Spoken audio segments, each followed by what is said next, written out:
Hello, this is Scott Kent with Step Up for Students. The vampire is a creature that has haunted folklore for centuries and become a staple of literature and film. Opponents of education choice have conjured a similar horror myth, vouchers, which in their eyes drain money from public schools just as a vampire sucks the lifeblood from his victims. Like most tales of terror, the vampire voucher is designed to scare you, not inform you. Sink your teeth into these facts. Take Florida, the nation's leader in education choice scholarships.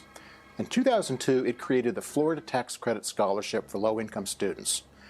8 different independent studies over the years have concluded that the program actually saves taxpayers money that can be reinvested into public education.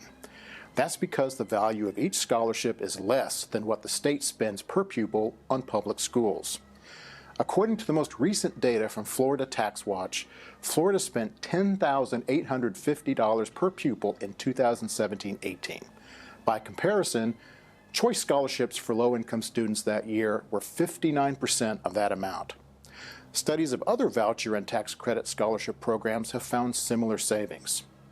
Critics also allege that vampire vouchers leave fewer resources for students who remain in public schools. But the research drives a stake through the heart of that story, too. Nearly all of the 26 empirical studies that examine the effects of 11 private school choice programs in 8 states in the District of Columbia found that public school students actually experienced modest gains in test scores.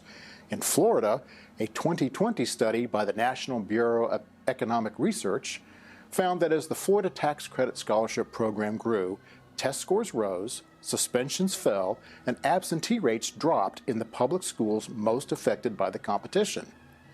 Meanwhile, as voucher and scholarship programs grew in Florida, the state's public schools improved their performance. Let us count the ways. Education Week ranks Florida 3rd in the nation in K-12 achievement, its highest position ever.